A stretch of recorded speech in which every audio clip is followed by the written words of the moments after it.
Je vous souhaite la bienvenue à toutes et à tous qui nous rejoignez pour ce webinaire, qui est un temps de partage et d'échange autour de quelques grandes questions qui sont des thèmes clés pour tout chercheur spirituel.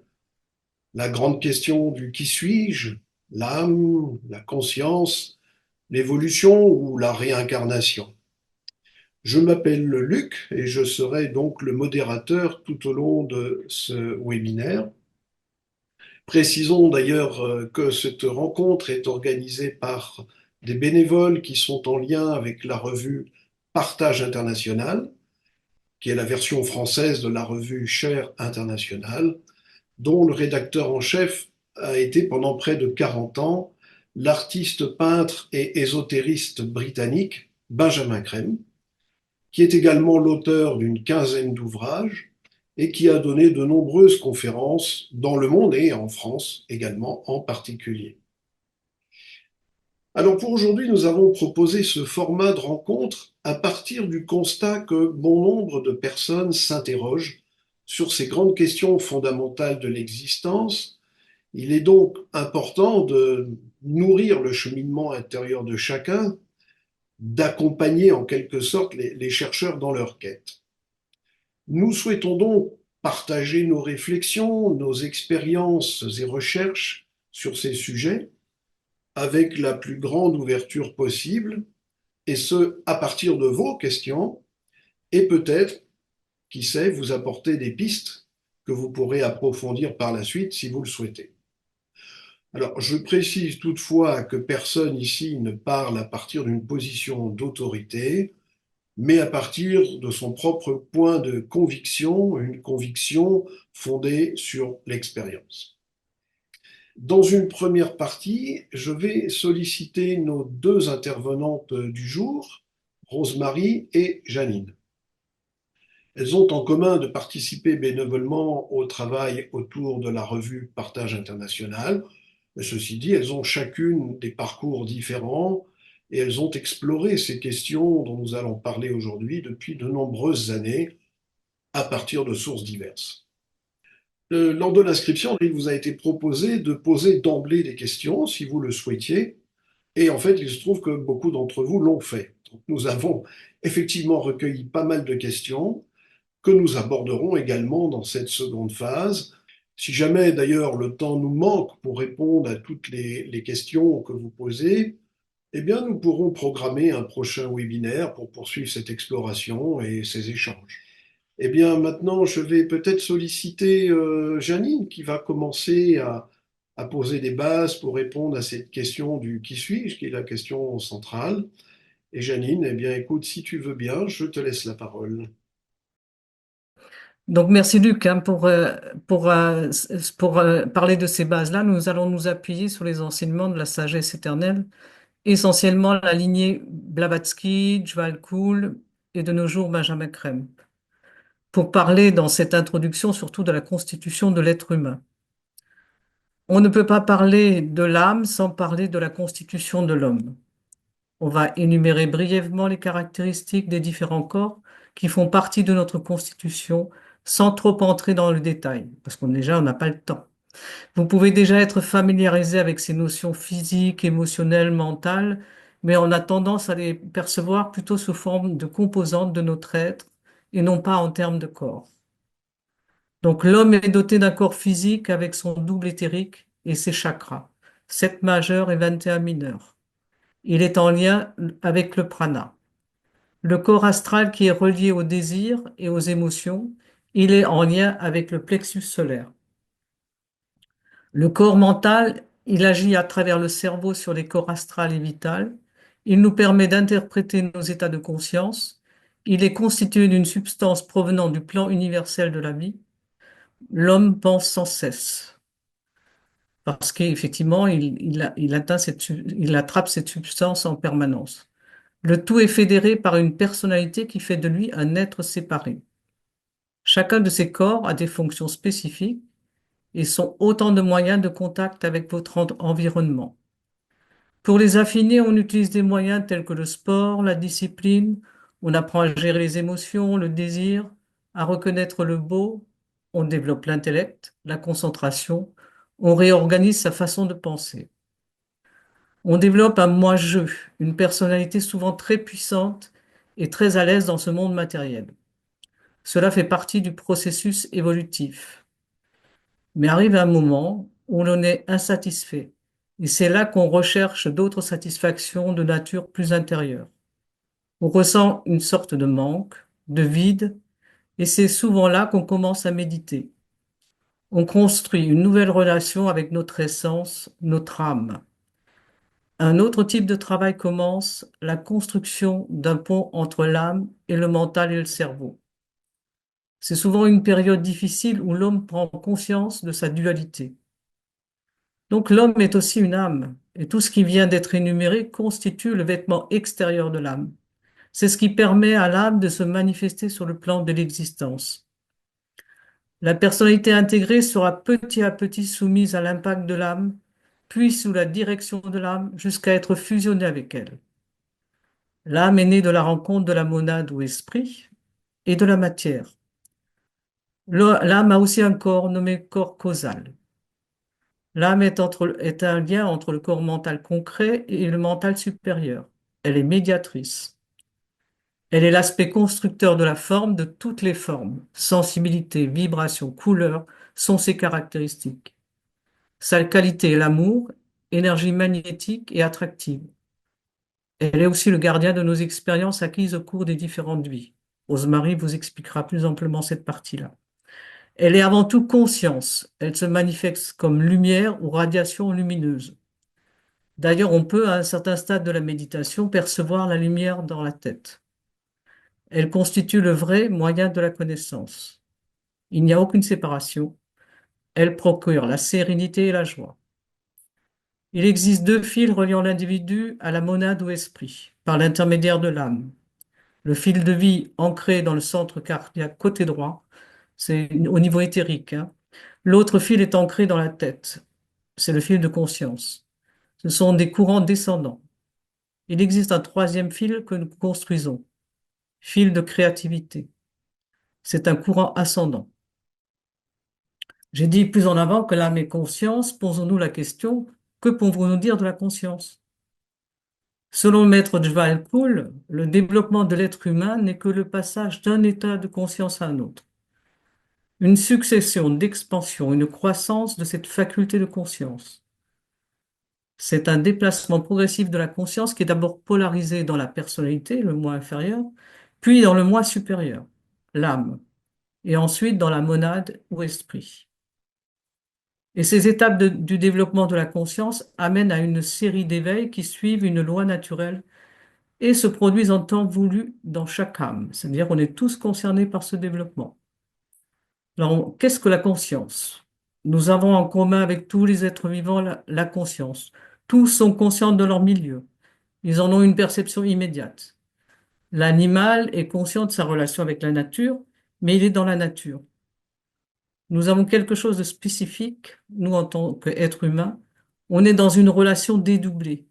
Comme l'animal, on peut être en relation immédiate avec la nature, mais on peut aussi prendre du recul vis-à-vis de la nature pour s'observer dans cette relation à la nature.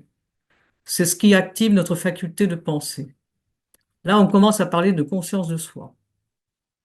La conscience est une vaste question à laquelle des philosophes tels que Pascal, Kant, Hegel ont essayé de répondre, et avant eux, Platon, Socrate, Aristote ont réfléchi sur la phrase gravée sur le temple de Delphes: Connais-toi toi-même et tu connaîtras les dieux et l'univers.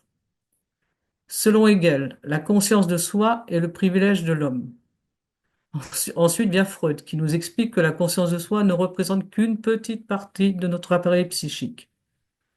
L'inconscient est le noyau de notre être et le sujet est inconnu du moi. C'est-à-dire le moi n'a pas perception de cette inconscience, de cet inconscient, pardon. Jung a ajouté la notion d'inconscient collectif et d'individuation, pour arriver à la conclusion que c'est par le travail sur soi qu'on améliore la conscience de soi. Mais la conscience de soi n'est pas nécessairement synonyme de connaissance de soi. Une nouvelle étape sera franchie le jour où la psychologie prendra en compte l'énergie incorporée dans les formes et que nous sommes des unités d'énergie répondant aux 7 types de force. C'est les fameux 7 rayons. Le déplacement de la conscience, j'en ai parlé un peu plus en avant. Le corps éthérique, c'est le double énergétique du corps physique dense servant de lien entre le physique et l'astral.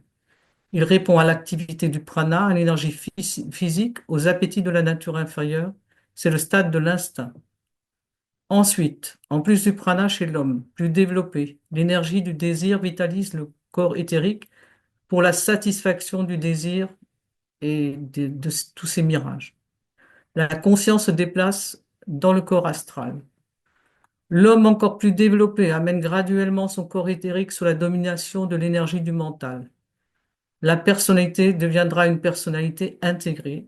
Le désir sera intelligent et malgré tout égoïste et soumis aux illusions. Au dernier stade, la personnalité se focalisera dans le mental, répondant aux impressions de l'âme. De là, une nouvelle direction est donnée à l'expression sur le plan physique, celle de la nature de l'âme. Avoir conscience de la conscience pour à la fin devenir la conscience elle-même. C'est Jvalkul, le maître d'Eka qui évoque ça. Lorsque nous arrivons à établir un contact avec l'âme, la puissance de l'énergie ainsi contactée demande à être utilisée. Elle est renvoyée vers l'extérieur, c'est pour cela que le service fait partie du chemin. Et cela demande du temps.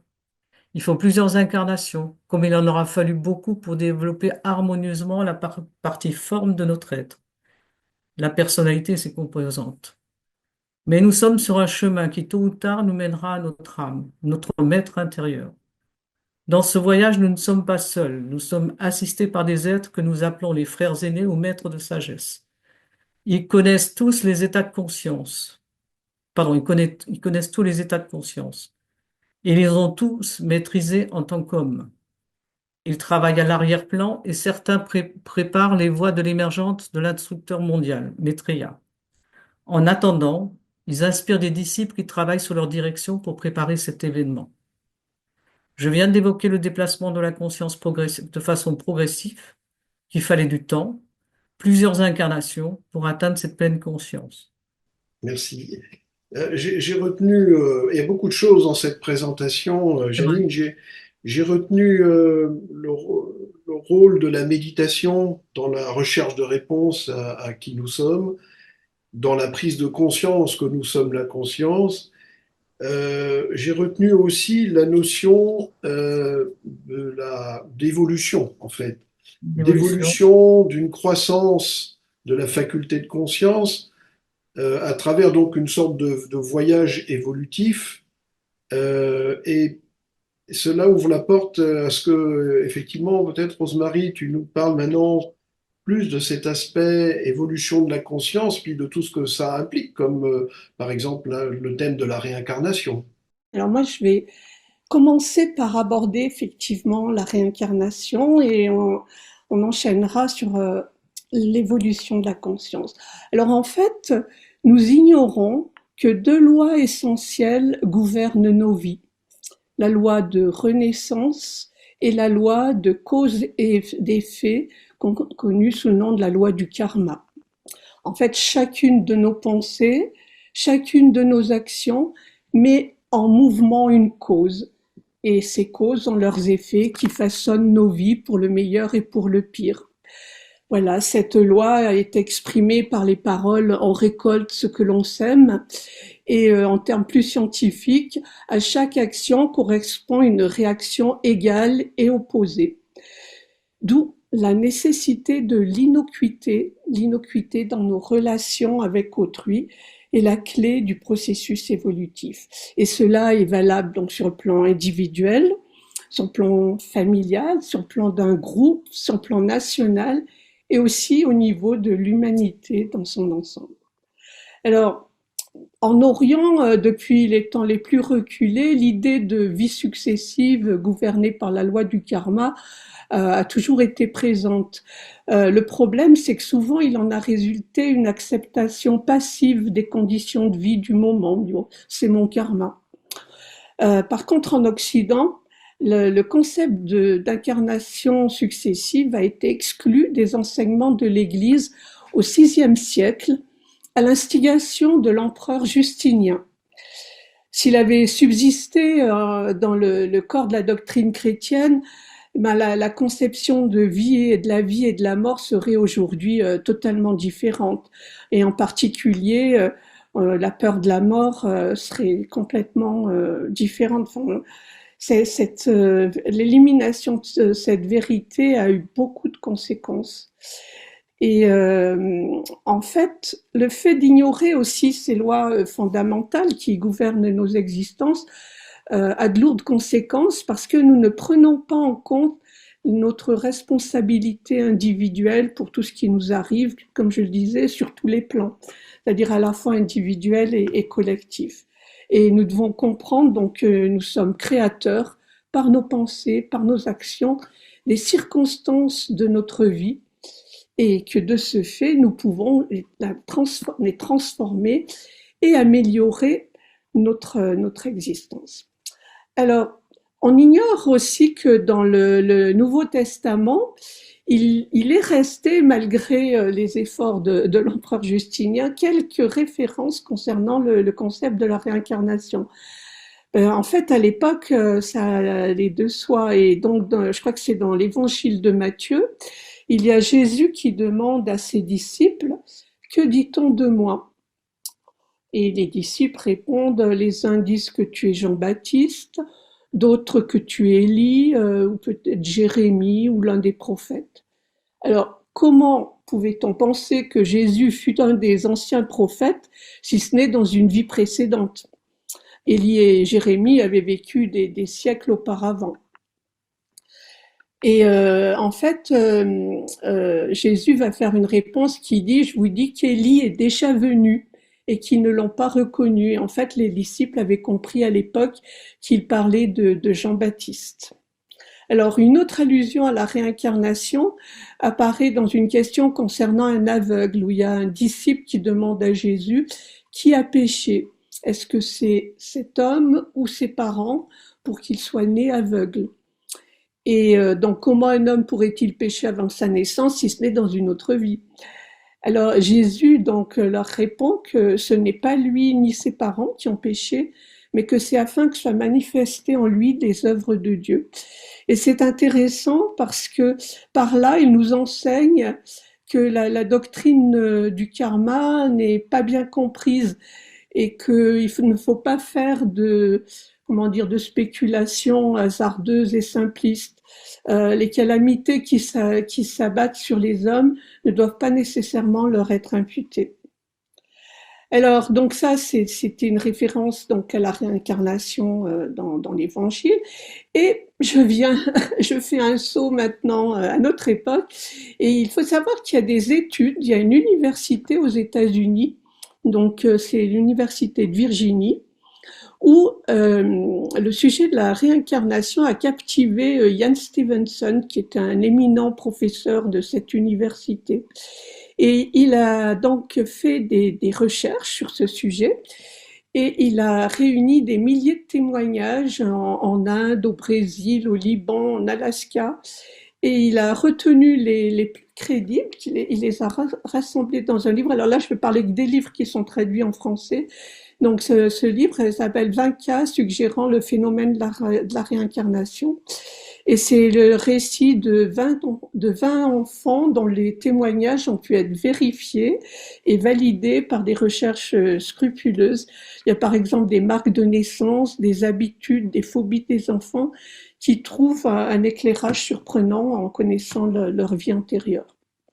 Alors, il y a un collègue à lui, donc qui s'appelle Jim Trucker, qui est un pédopsychiatre, maintenant il est à la retraite, et c'est un ancien professeur de psychiatrie et de sciences neurocomportementales, également donc à cette faculté de médecine de Virginie, qui a continué ce travail et qui a étudié avec le plus grand sérieux, avec une équipe de scientifiques américains et internationaux. Il y a plus de 2500 cas d'enfants qui ont affirmé, dès qu'ils étaient en âge de parler, de se souvenir avec précision d'une vie antérieure.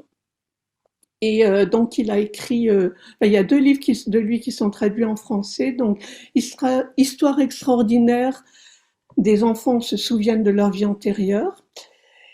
Et donc dans cet ouvrage, il parle de ces histoires, mais aussi de recherches scientifiques sur la conscience. Alors il a aussi écrit 40 ans d'études scientifiques sur des cas de réincarnation d'enfants, une vie avant la vie. Et moi, je me souviens d'une de ces histoires qui avait été d'ailleurs publiée dans Partage international. C'est une histoire tout à fait étonnante où un enfant de 2 ans se souvient d'avoir été pilote. Il fait des cauchemars. Il se souvient d'avoir été pilote et que son avion avait été abattu donc au-dessus de l'océan Pacifique pendant la Seconde Guerre mondiale. Et là, il donne des quantités de détails. Bon, ses parents sont à l'écoute parce que là aussi, c'est un voilà, donc il donne des détails qui vont être confirmés plus tard et on va retrouver qui il était et ainsi que dans sa vie antérieure, ainsi que ses anciens compagnons d'armes et on va aussi retrouver la sœur qu'il avait dans cette vie antérieure. Donc c'est tout à fait étonnant. Voilà. Alors, voilà, ça c'est des exemples, des études. Je sais qu'il y a aussi c'est dans Platon, je crois, une histoire d'un soldat qui est tenu pour mort dans un champ de bataille. Il est mis sur une charrette et en fait, il n'est pas mort et il se rappelle de tout un tas de choses qu'il a vécues avant. Voilà, alors maintenant on va passer vous posez certainement la question, comment se passe la réincarnation? Alors, ce que je vais dire, voilà, s'appuie sur les enseignements de la sagesse éternelle. Voilà, libre à vous ensuite de l'accepter ou voilà, d'étudier davantage.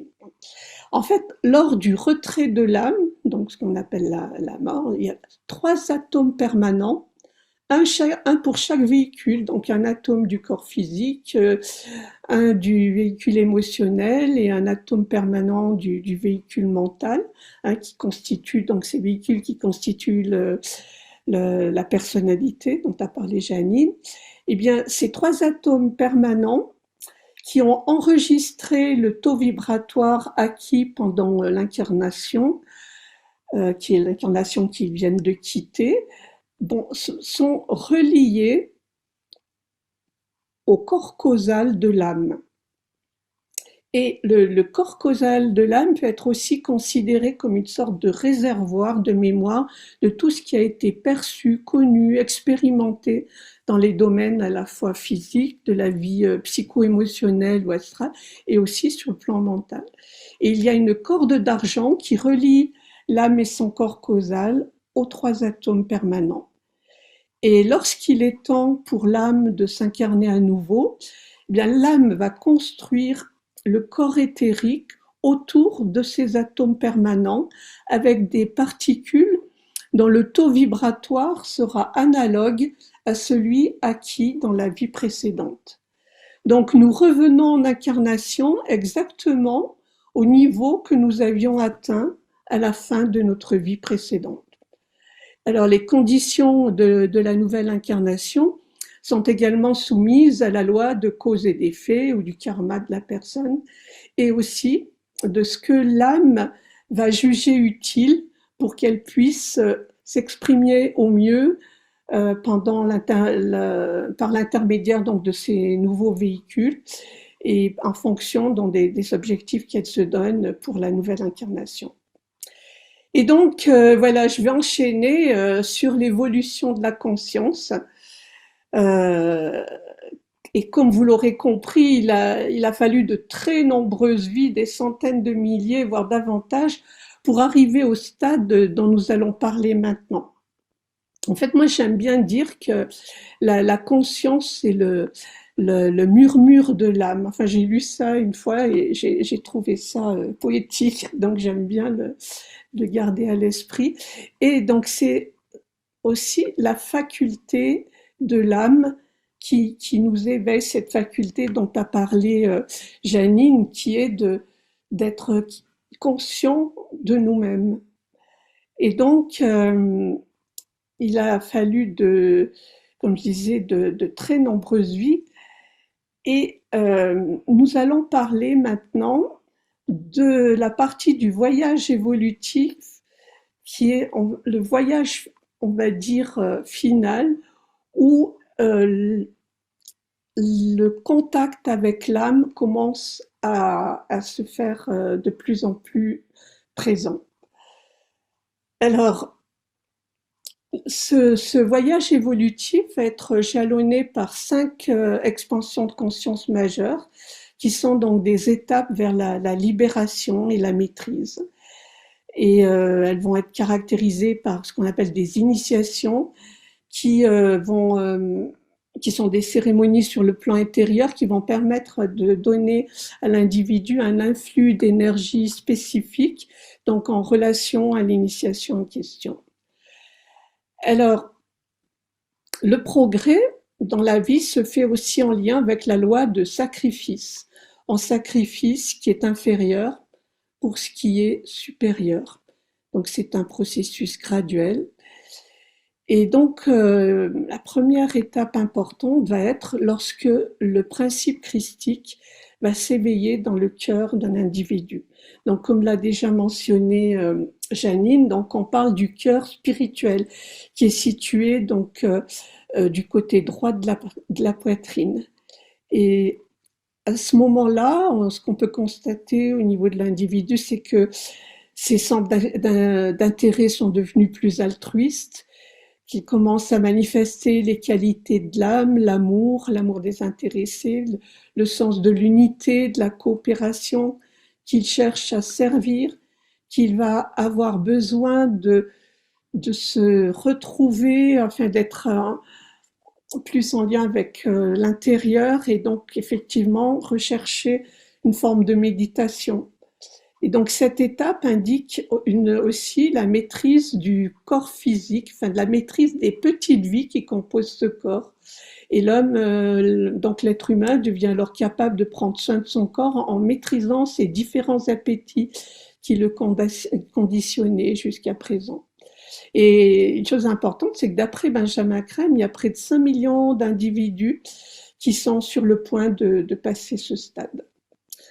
Alors, il faut comprendre qu'il y a ce combat entre la personnalité qu'on a construite, qui est cette personnalité qui se croit séparée, qui est en compétition avec les autres, et en fait, il y a aussi une sorte de paradoxe, parce qu'il faut construire une personnalité suffisamment forte, suffisamment puissante, pour que l'âme ait un bon outil pour s'exprimer à travers elle. Et là, voilà, on arrive au chemin qui va nous amener vers la deuxième grande expansion de conscience, qui conduit à la maîtrise de son corps astral ou émotionnel. Alors, quand je dis maîtrise, c'est pas inhibition, on en parlera. Et donc, nous aider à sortir graduellement du mirage. Alors, ce qu'on appelle le mirage, en fait, c'est cette propension humaine à s'identifier à tort avec ses émotions, ses sentiments, sa nature désirante. Et c'est ça qui est à l'origine de toutes les divisions, la source aussi de toutes les souffrances. Et en fait, le mental est obscurci par ces émotions qui sont générées sur ce plan émotionnel, et ça l'empêche de distinguer clairement la réalité. Et alors des exemples de mirage, ça va être bien sûr la peur, qui est le mirage par excellence, l'apitoiement sur soi-même, la critique, la suspicion, l'autosatisfaction, l'avidité, le goût exagéré pour les biens matériels, enfin il y a une longue, je fais pas, voilà. Enfin, c'est pour donner une petite idée de ce qu'on appelle les mirages. Et en fait, toutes ces choses-là vont constituer des voiles d'illusion. Et la conscience, ça représente donc un très grand obstacle pour la conscience, parce que ces forces, elles maintiennent quelque part l'humanité en esclavage. Et toutes les peurs, la haine, la séparation, et aussi le maintien de l'ignorance de notre nature essentielle, parce qu'on est identifié à notre personnalité, voilà, on s'identifie comme dans la petite histoire à notre profession, à notre compte en banque, à tout un tas de choses, et on ignore qui on est en essence. Et en fait, se libérer de nos mirages est le meilleur cadeau que l'on puisse se faire à soi-même et à l'humanité. Parce que c'est ce brouillard qui entrave nos relations, et à la fois au niveau individuel et au niveau mondial. Voilà, alors on aura peut-être l'occasion d'y revenir parce qu'il y aurait beaucoup à dire sur ce sujet. Et donc l'idéal, donc voilà, c'est d'aborder toutes ces choses-là en position d'observateur et de ne pas s'identifier à toutes nos réactions. En fait, quand on est sans arrêt amené à réagir à tout un tas de choses. Et donc essayer de ne pas s'identifier à l'émotion qui vient, d'être en position d'observateur et au lieu de réagir, prendre le temps de répondre, d'observer. Et c'est facile à dire, mais c'est pas si facile que ça de ne pas s'identifier à toutes ces émotions, tous ces mirages. Voilà, alors là j'étais un peu longue sur ce sujet-là. En fait, après arrive donc la troisième grande expansion de conscience, qui en fait est la première véritable initiation de l'homme, parce que là, de l'âme, pardon, on arrive à la maîtrise du corps mental, et cela va permettre à l'homme, à l'être humain, d'entrer pour la première fois en contact avec la monade. Donc l'âme étant ce divin intermédiaire entre la monade et donc la personnalité.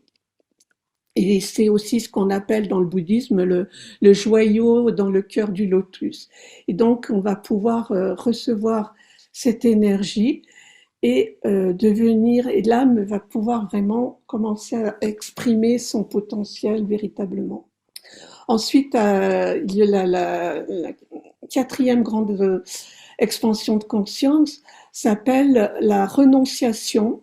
C'est l'expérience du grand renoncement, comme la nomment les orientaux, parce qu'on renonce à tout. Position, famille, parfois même à la vie, comme ce fut le cas de Jésus. On renonce à tout pour cette vie spirituelle supérieure. Et donc, il faut savoir aussi qu'à chaque initiation, donc à chaque grande expansion de conscience, on attire dans le corps de l'initié donc des particules de matière subatomique qui sont littéralement de la lumière. Et à la quatrième initiation, cette grande expansion de conscience, eh bien les véhicules de l'initié sont aux 3/4 composés de matière subatomique, de lumière. Et ensuite, lorsque l'initié est délivré à jamais de l'attraction de la lumière, de la matière, excusez-moi, justement, c'est la lumière qui arrive. Et avec la 5e initiation, celle de la résurrection, qui a été symbolisée d'ailleurs par la résurrection du corps de Jésus. C'est le stade donc de la maîtrise. C'est pour cela qu'on nomme un être qui atteint ce stade un maître de sagesse. Et on peut considérer qu'il est donc un maître parfait qui a terminé son expérience de la vie sur cette planète. Le but de l'évolution a été atteint, il manifeste sa divinité, il n'a plus la nécessité de s'incarner sur Terre. Mais on peut dire aussi qu'il appartient à ce moment-là au 5e règne, au règne spirituel, puisque les êtres humains font partie du 4e règne, après le règne. En tout, il y a le règne animal, le règne végétal, le règne minéral, et donc les maîtres appartiennent à un 5e règne, le règne spirituel. Alors ce processus donne une formidable promesse à l'humanité, parce qu'à travers ce processus scientifique donc de l'initiation, dont les Maitreya, qui est le plus avancé des maîtres de sagesse, et d'autres maîtres, ce sont les gardiens de ce processus, et grâce à cela, tous les êtres humains sont appelés donc à pouvoir manifester la divinité qu'ils sont en essence. Alors, Certains maîtres ont reçu donc ces initiations, ces 5 initiations. Certains en ont même reçu des supérieurs, comme c'est le cas de Maitreya par exemple. Et certains font le choix de rester sur Terre pour aider l'humanité et servir le plan d'évolution. Mais ce n'est pas une nécessité pour eux qui serait liée à un karma personnel. En fait, l'évolution continue pour eux après avec différents choix possibles. On ne va pas se lancer là-dedans pour cette présentation. Mais alors, il faut savoir que les maîtres qui ont choisi de rester sur Terre, donc vivent pour le moment dans des endroits reculés, la montagne. Certains sont dans des corps physiques, d'autres dans des corps éthériques. Ils sont dans des régions, je dirais, un peu loin de la civilisation, mais il est prévu qu'ils reviennent vivre publiquement au sein de l'humanité. C'est ce que Benjamin Crème a préparé, enfin a annoncé, et son rôle est de préparer l'humanité à cette extériorisation donc des maîtres de sagesse, et en particulier en premier, celui qui sera connaître en premier, c'est Maitreya, celui qui est le plus avancé d'entre eux. Alors Maitreya et donc d'autres 14 autres maîtres de sagesse sont déjà présents dans des grandes villes du monde, mais ils le sont incognito concernant leur statut spirituel. Et voilà, nous espérons bien sûr que nous les connaîtrons bientôt pour ce qu'ils sont. Alors, il faut savoir que l'évolution individuelle entraîne l'évolution collective de l'humanité. Et que voilà, c'est un chemin. Chaque fois que nous évoluons, nous nous ont avancé le groupe humain dont nous sommes tous une partie, puisque toutes les âmes en fait en incarnation viennent d'une seule grande surâme, et que le collectif humain donc a pour rôle de manifester la divinité sur Terre et de rendre donc de diviniser la matière. C'est pour le dire vite, mais c'est peut-être un petit peu compliqué en le disant vite. Bon, ben voilà un aperçu très rapide de ce qui nous attend sur le long chemin de l'évolution. Merci Rosemary.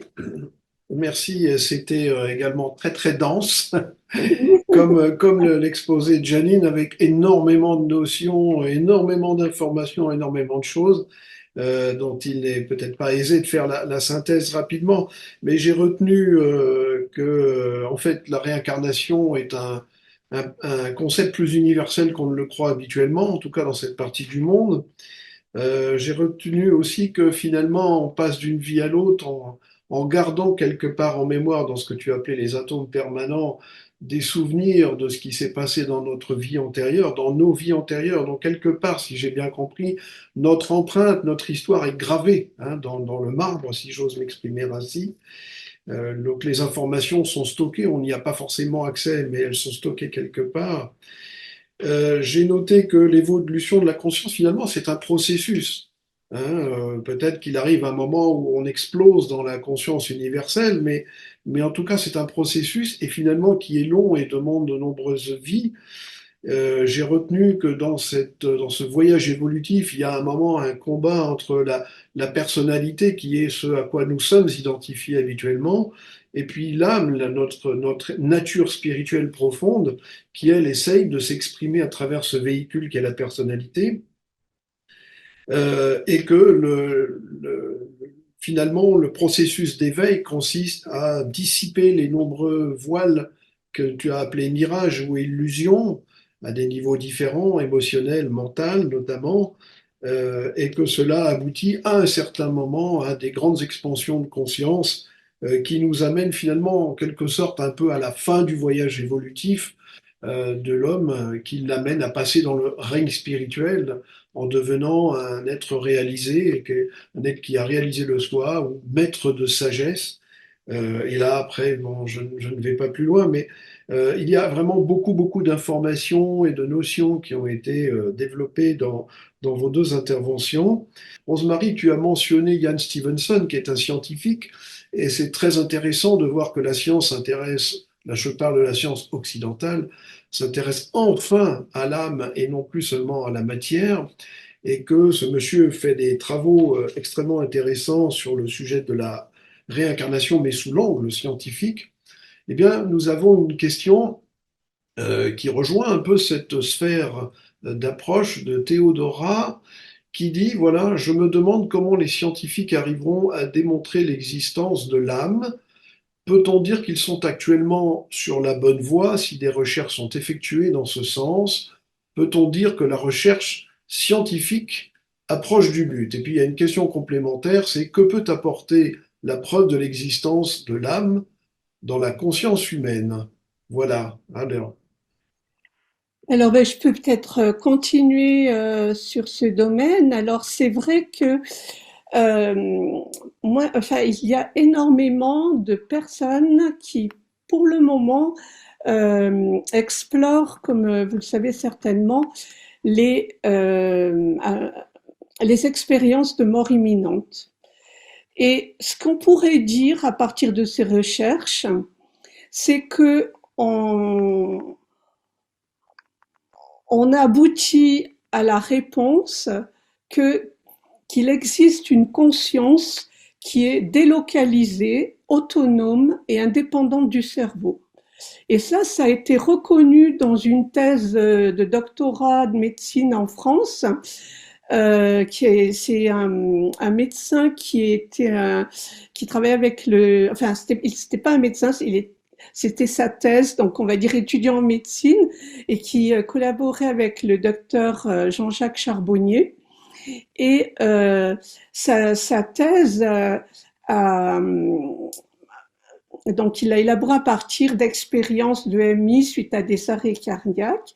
Et cette thèse a été récompensée de façon maximale avec une mention honorable et félicitations du jury.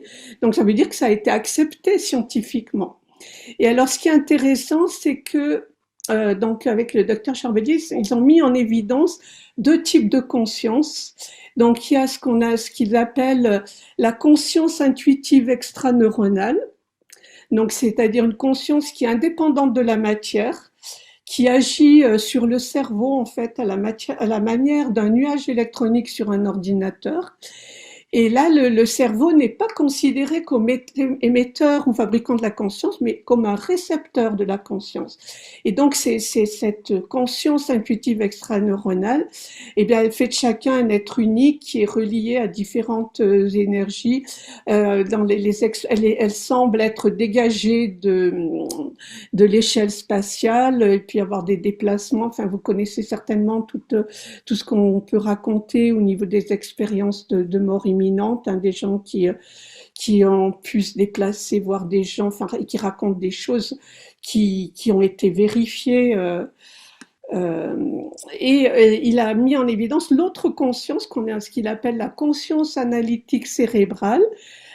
Donc c'est celle qui permet on va dire, nous on appellerait ça plutôt le mental inférieur, la possibilité de se repérer dans le temps, dans l'espace, d'analyser son environnement, de recevoir des informations sensorielles de nos cinq sens, de les trier. Enfin voilà, donc c'est plus, on va dire voilà, c'est intéressant parce il a fait la différence entre ces deux consciences. Alors il y a aussi énormément de personnes qui en France travaillent là-dessus. Hein. Oui, je sais il y a Sonia Barcala qui avait organisé le premier colloque international sur la thématique des EMI. Il y a alors après il y a il y a plusieurs recherches. Alors il y a aussi Eben, je me souviens plus de son nom, un chirurgien américain qui a écrit un livre justement sur le paradis. Enfin, il y a beaucoup de gens donc qui travaillent sur le fait que la mort n'est qu'un passage. Il y a Valérie Seguin, que vous connaissez peut-être, en France, elle a fait des films, donc à partir de témoignages, justement, et si la mort n'existait pas, et si la mort n'était qu'un passage. Et ensuite, elle s'intéressait à l'âme. Et elle a fait deux films, donc Aller à la rencontre de son âme, et, et elle a, pardon, c'est les films, c'est l'âme, et l'autre, et à partir de ces films, elle a écrit un livre, Aller à la rencontre de son âme. Et c'est une synthèse, enfin, de ses recherches et de ses expériences personnelles. Mais là, on peut pas dire que ça soit une preuve scientifique. Alors voilà, c'est Eben Alexander, ça me revient, voilà, c'est un chirurgien qui croyait pas du tout à tout ça et qui a eu un très grave problème de santé, qui est resté dans le coma et qui a vécu donc des expériences tout à fait étonnantes et voilà qu'il a ensuite rassemblé dans un livre qu'il appelle La preuve du paradis. Alors il y a aussi Stéphane Alix, je ne sais pas si vous connaissez, qui est un journaliste qui a écrit un livre La mort n'existe pas. Voilà, il y a donc beaucoup de gens qui sont au stade, on va dire, où euh, quelque part il y a cette notion que il y a la vie continue, mais la preuve de l'âme en tant que telle n'est pas faite. Euh, il y a des recherches. En fait, ce qui semble, d'après bon, ce qui est dit dans l'enseignement ésotérique, le problème, c'est que pour faire la preuve de l'âme, il faut travailler au niveau du plan électromagnétique. Et pour le moment, enfin, il ne semble pas que des recherches soient faites dans ce sens. Ce qui a été dit par le maître Jvakul, donc le maître de sagesse qui a donné des enseignements à travers Alice Bailey, c'est que la preuve de l'âme, l'existence, enfin la véritable nature de l'âme et sera une révélation qui émanera de la France. C'est cette révélation donc apportera l'illumination donc dans le domaine mondial de la pensée et donc ce serait à la France qui reviendrait cet honneur. Mais voilà, on ne sait pas combien de temps il faudra encore pour que ça se produise. Ce qui est certain, c'est que bon, ça viendra un jour, hein. Et voilà, mais le meilleur moyen d'avoir la preuve, c'est pour nous-mêmes, pour le moment, c'est de faire ce travail de connexion. Donc on y reviendra peut-être plus tard. Je vais peut-être laisser la parole à Janine pour voilà ce que va permettre cette connaissance en fait. C'est pas tellement ça, c'est que la deuxième partie de la question, et c'est que peut apporter la preuve de l'existence de l'âme dans la conscience humaine. Et là, tu as déjà un peu évoqué en disant que ça va illuminer complètement la pensée, mais surtout, je pense que c'est la découverte d'une autre dimension. Ça va donner une nouvelle dignité à chaque homme. Il y a beaucoup de jeunes qui sont perdus à l'heure actuelle. On va tous être rassurés sur qui nous sommes. Tous ces jeunes qui sont un peu à la recherche d'un sens de la vie, mais d'une façon un peu débridée, trouveront un sens réel à leur vie. C'est-à-dire qu'ils auront une dignité nouvelle et c'est vraiment une place, hein. Il y aura moins de délinquance du coup. Il y aura surtout une éducation qui donnera, disons, qui les rapprochera, il aura les techniques pour se rapprocher de l'âme plus tard, hein. Ben, il faut pas trop jeune, mais il y aura toute une éducation qui va changer autour de ce concept de l'âme. La science va bouger entièrement aussi, comme tu l'as dit. Elle aura des appareils aussi de mesure, parce que c'est ça qui doit manquer aussi, hein, pour prouver scientifiquement l'âme. Et puis, surtout, je pense qu'à la fin, on va pouvoir opérer un passage qui s'appelle de l'intellect à l'intuition.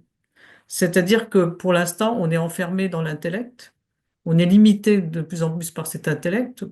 On a la chance maintenant, tout le monde sait penser à peu près dans le monde, et on va pouvoir ouvrir vers une dimension nouvelle qu'on appelle l'intuition, qui est le langage de l'âme.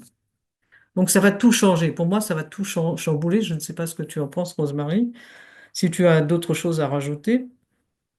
c'est surtout, ça va être pris en main par l'éducation, que ce soit l'éducation parentale, l'éducation scolaire, etc. Tout le monde va se préoccuper de cet aspect-là. Alors effectivement, au niveau de l'éducation, alors il y a une chose qui est importante, c'est que tout le monde n'est pas au même niveau Et d'évolution. bon, Alors ça, c'est une chose, bon, un petit peu parfois, comment dire, tout le monde a en essence la même divinité. Donc ça, c'est important. Et c'est de là qui met, c'est notre fraternité. Nous sommes tous des êtres divins en essence. Par contre, dans le niveau de manifestation de cette divinité, il y a de gros écarts et il y a tous ces voiles dont je parlais. Enfin, je pense qu'on comprendra sans difficulté qu'il y a des niveaux différents d'évolution. Et à ce moment-là, effectivement, l'éducation sera adaptée ouais, ouais. euh, on pourra enseigner en fonction aussi des capacités des enfants et on ne leur fera pas perdre de temps. Bon, maintenant, on voit, on connaît bien sûr des enfants, ce qu'on appelle qui ont un haut potentiel intellectuel. Et bon, on voit bien qu'il y a et c'est important de savoir que ce n'est pas péjoratif de dire qu'il y a des niveaux d'évolution différents, puisqu'en essence, nous partageons cette divinité. Mais il faut permettre à chaque individu de se développer là où il en est. Puis plus tard aussi, on sera capable de voir bon, certaines choses. Enfin, là, je ne vais pas rentrer là-dedans parce que ça Ouais. quelles sont les qualités plus spécifiques d'un enfant et pouvoir l'aider dans ce sens, hein. C'est un sujet de conférence. Ouais, ouais, c'est un sujet de conférence, mais surtout, il faut dire qu'il y a aussi en incarnation des jeunes âmes, si tu veux. Et celles-ci, effectivement, nécessitent une éducation, un accompagnement différent que ceux qui sont déjà un peu plus avancés sur le chemin. Mais tout ça, ça va être petit à petit pris en compte. Et surtout, comme je l'ai dit, à un moment donné, on tiendra compte des énergies de chacun, Tout à fait. avec la science des 7 rayons. Et ça aussi, ça va permettre un équilibre nouveau pour tout ce qui est le corps humain, etc.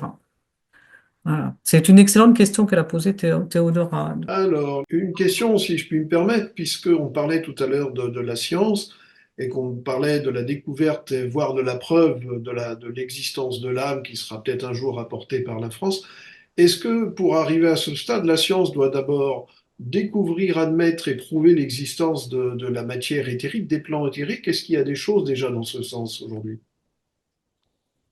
Euh, alors moi, oui, ça pour moi c'est un peu une évidence.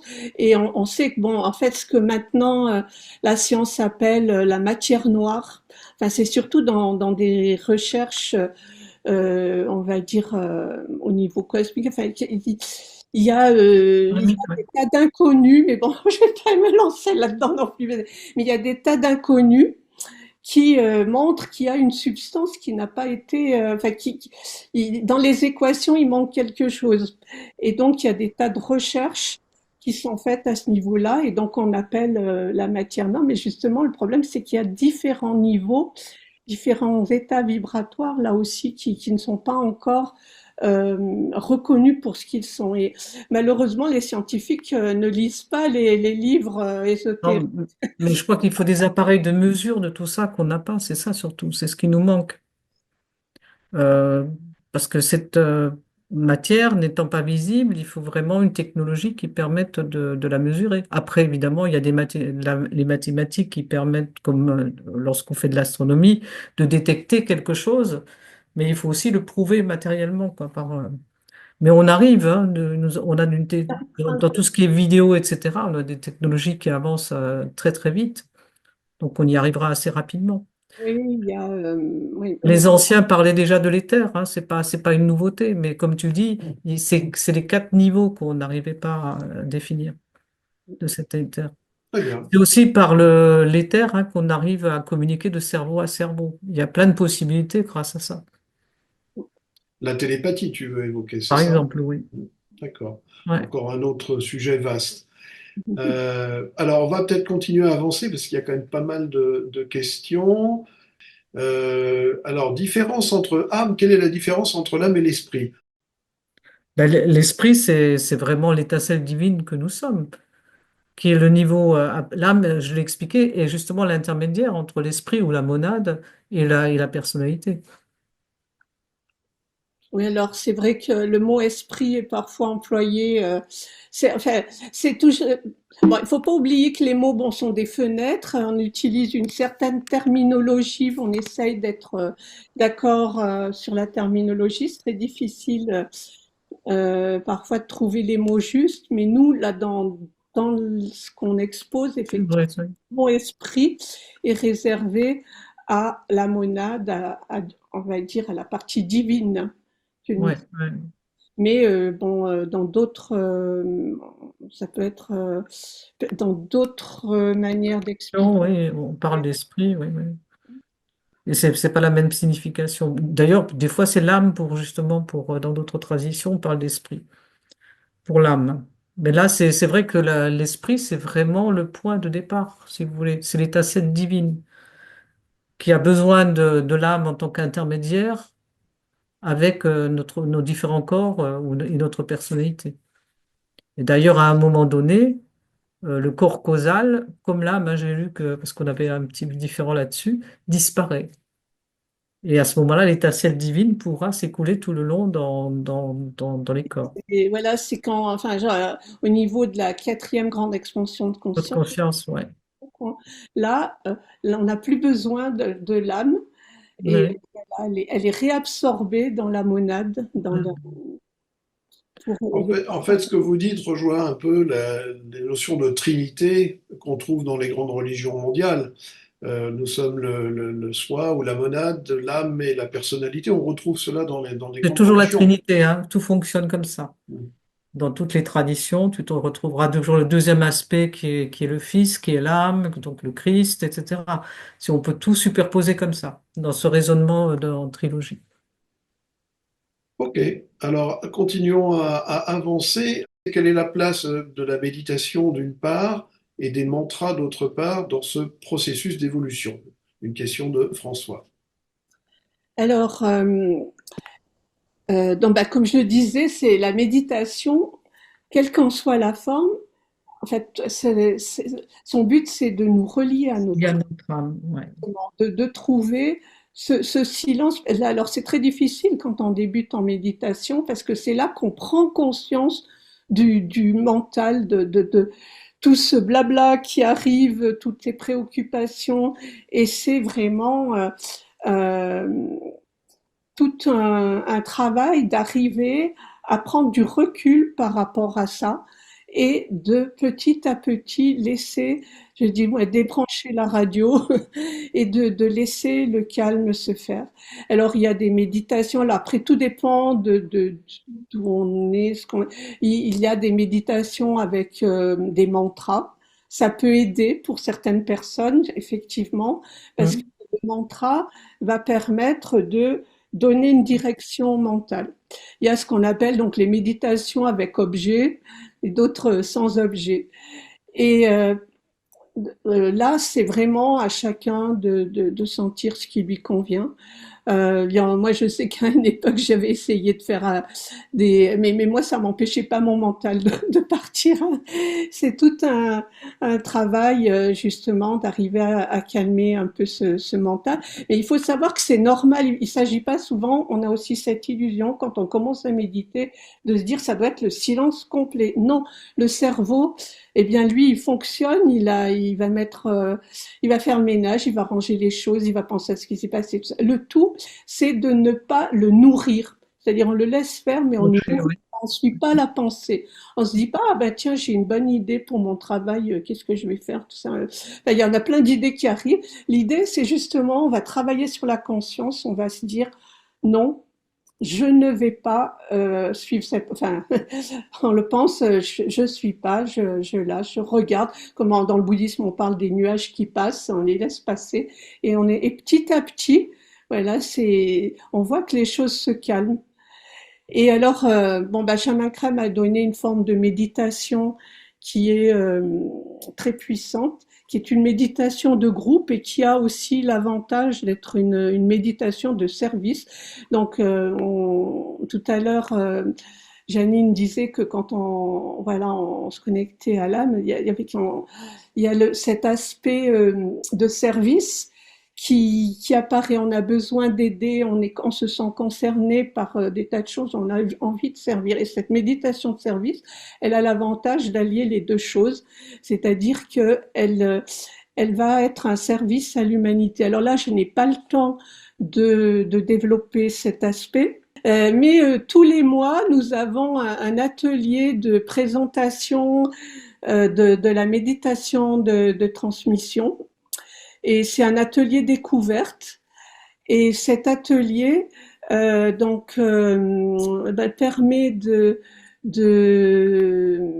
enfin, il dure 1 heure. En gros, il y a 20 minutes de présentation, 20 minutes de pratique et après une session d'échange.